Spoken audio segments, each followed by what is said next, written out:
यूँ तो Iran Israel लड़ाई का असर देश में कई क्षेत्रों में और कई सेक्टर में साफ देखा जा सकता है, लेकिन असम और बंगाल में जहां पर चाय की सबसे ज़्यादा खेती होती है, यहां पर जो उत्पादक हैं, जो कंपनियां इसके प्रोडक्शन में लगी हुई हैं, उनके ऊपर भी तनाव की लकीरें साफ देखी जा सकती हैं।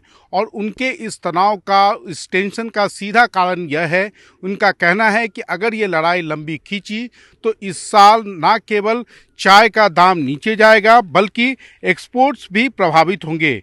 पिछले साल तक चाय की जो पूरे देश में खेती होती थी उसमें 280 मिलियन किलो जो है चाय एक्सपोर्ट होता था, जिसका 41% वो स्ट्रेट ऑफ हॉर्मुज के थ्रू जो गल्फ की कंट्रीज हैं वहाँ जाती थी।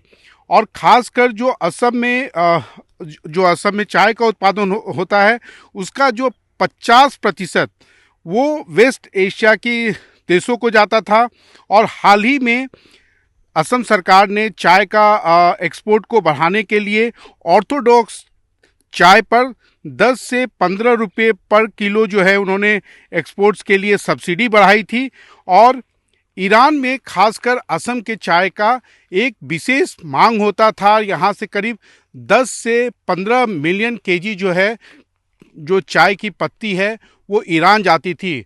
और जो अभी एक्सपोर्टर्स हैं उनका कहना है कि जो अभी फ़िलहाल स्थिति है, ईरान तो छोड़िए, जो जो अन्य मिडिल ईस्ट की कंट्रियां हैं, जो देश हैं, वहाँ पर ये चाय का जो स्टॉक है, जो अगले महीने जो नई पत्तियां आएंगी उनको, उनका कहीं से भी एक्सपोर्ट का अभी के स्थिति में उन्हें नहीं लग रहा है कि एक्सपोर्ट किया जा सकता है। वैसे में चाय का जो दाम है वो ना केवल गिरेगा बल्कि इस साल जो है, अगर ये लड़ाई लंबी खींची तो जो एक्सपोर्टर्स हैं, जो इस धंधे में लगे लोग हैं, उन सबको काफ़ी ज़्यादा आर्थिक नुकसान उठाना पड़ सकता है।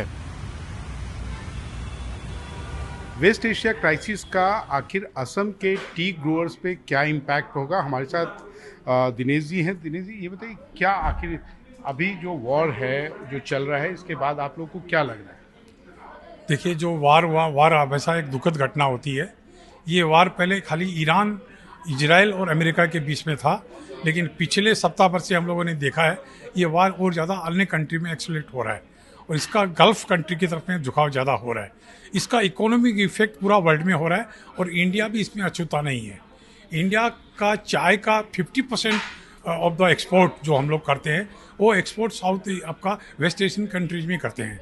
और इसमें जो हम लोगों की प्रीमियम जो ऑर्थोडॉक्स क्वालिटी होती है उसका सबसे बड़ा बायर ईरान है। और ये वार के चलते हम लोगों को एक्सपोर्ट में ऑर्थोडॉक्स क्वालिटी जो बनती है उसके लिए हम लोगों को बहुत कुछ सोचना पड़ रहा है। बहुत से हमारे एक्सपोर्टर का पेमेंट रुका हुआ है, बहुत से एक्सपोर्टर की चाय रास्ते में खड़ी हुई है, बहुत से एक्सपोर्टर का चाय जो वहाँ पर पोर्ट पे पहुँची है वो डिलीवरी नहीं हो पा रहे हैं, बहुत जगह कम्युनिकेशन नहीं हो पा रहा है, हम लोग जिसको एक्सपोर्टर को चाय भेजते हैं उनसे बात नहीं कर पा रहे हैं, तो उसका इफेक्ट आ रहा है। और सबसे बड़ा इफेक्ट हम लोगों को दुबई के लेके हुआ है। दुबई, आप सब जानते हैं कि दुबई एक इंटरनेशनल एयरपोर्ट है जहाँ पर कोई टैक्स वगैरह नहीं लगता है, फ्री रिजीम है। और यहाँ से बहुत से कंट्री डायरेक्ट इंडिया से चाय नहीं लेकर के वो दुबई के थ्रू लेना पसंद करते हैं। वहाँ पर दुबई के अंदर में उनको पैकिंग की सुविधा है, बहुत से एक्सपोर्ट की सुविधा है, क्वालिटी पैरामीटर्स वहाँ पर बहुत अच्छी तरह से मेंटेन होता है। तो यहाँ से चाय दुबई जाती है और दुबई से आपका अन्य गल्फ कंट्री में, यूरोपियन कंट्री में चाय जाती है। सडनली जो दुबई के ऊपर में दो तीन मिसाइलें गिरी है उसके बाद में हम लोगों को सोचना पड़ रहा है कभी दुबई कल एक्सपोर्ट पूरा बंद हो गया तो हम लोगों को ये प्रॉब्लम आएगी। तो अगर ये वॉर लंबा खींचा तब क्या उसका हाँ, इकोनॉमिक कॉन्सिक्वेंसेस? ये डेफिनेटली हम लोगों के लिए बहुत सोचने की बात है।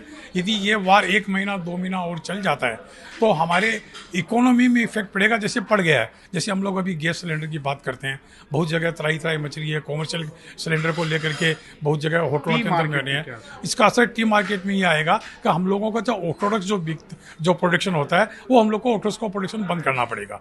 ऑर्थोडॉक्स को प्रोडक्शन यदि बंद होता है तो उसका सीटीसी चाय ज़्यादा बनेगा और सीटीसी चाय की सप्लाई ऑलरेडी इंडिया में बहुत ज़्यादा है, तो इसके लिए हम लोगों का प्राइस इफेक्ट बहुत ज़्यादा हो जाएगा। जो हम लोगों का सिटी चाय सरप्लस है और सरप्लस हो जाएगी। और वर्ल्ड के अंदर में जो ऑर्थोडॉक्स में इंडिया का एक जो नाम था, जो एक ट्रेडिशन के अंदर में जो हम लोगों के गल्फ कंट्री के साथ में इतना पुराना संबंध था, उस संबंध में चाय को लेकर के एक बहुत बड़ी चिंता बन जाएगी। और चल रहा है, ये आप लोगों के लिए कितना टेंशन का कारण है? अगर ये लंबा खींचा तो इसका क्या कॉन्सिक्वेंसेस हो सकता है? देखिए, इट इज़ लाइक दिस कि maximum orthodoxy usually we export to Middle East and 50% of SIMT goes there. Total usually as you know ये दुबई जो है ये इट्स लाइक अ री एक्सपोर्टिंग हब है. यहाँ में जितने जाते हैं और Dubai around almost 50 million KGs वो लोग उठाते हैं. From there, it is again rerouted and to sent to basically to Iran. Iran takes around 11.5 million kg. अभी when we talk about export तो खाली ईरान का बात नहीं है because the entire area is disturbed and all. आप तो कोई भी आप कुछ भी आप नहीं भेज सकते हो तो automatically around we are talking about 50 million kgs. Now, average price of tea we have seen out there to around 345 rupees or something like that approximately. तो आप वही अंदाजा कर लीजिए into 50 million kgs, you know कितना उसका नुकसान होगा. As it is, we had excess tea industry को around almost 100 million kgs we were talking about excess. हम लोग का consumption बढ़ नहीं रहा है. तो एक्सपोर्ट्स के ऊपर में थोड़ा सा भरोसा था.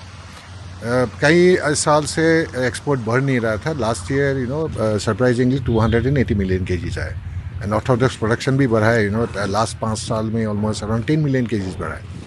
गवर्नमेंट ऑफ असम ने काफ़ी सब्सिडी भी दिया है, काफ़ी इंसेंटिव भी दिया है to I mean in produce orthodox and उसको चलते there were lot of producers who had shifted to orthodox, who had you know started नया मशीनरी वगैरह लगा के यू नो ऑर्थोडॉक्स प्रोडक्शन भी स्टार्ट किया.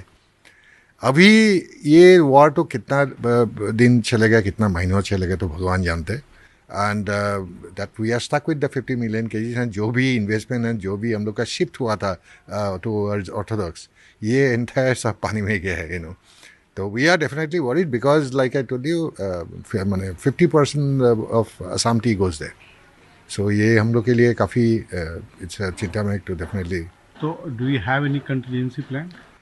We do not have because you see कोई पहले भी अफगानिस्तान में जाते थे. I'm not orthodox ना, but other cities and all, but even though with war and all थोड़ा बहुत फिर भी जा रहा है. अभी अफगानिस्तान फिर से ले रहे हैं. Now रशिया एंड यूक्रेन का चल रहा था और Russia still takes from us. Government of India का इंटरफेरेंस से एटलीस्ट यू नो वो लोग का मदद से we are still be able to send something of it. But ये तो वॉर कुछ अलग ही है क्योंकि there are around 6-7 countries involved out there और सब जगह में इफेक्टेड है. तो इम्पैक्ट क्या होगा इस पर? In fact like I told you to we are talking about directly 50 million KGs. ये 50 मिलियन केजीज अगर नहीं जाएंगे, बाकी चाय का दाम वैसे ही हम लोग वी आर स्ट्रगलिंग और चाय का दाम और भी ड्रॉप कर देंगे बिकॉज वो एक्सेस चीज़ है. So the price will crash. Definitely it will crash. And जो भी पहले जो भी रेवेन्यू मिलता था हम लोग का गार्डन्स को, whether from West Bengal, whether from Assam, they will have a big problem. Cash crunch होगा.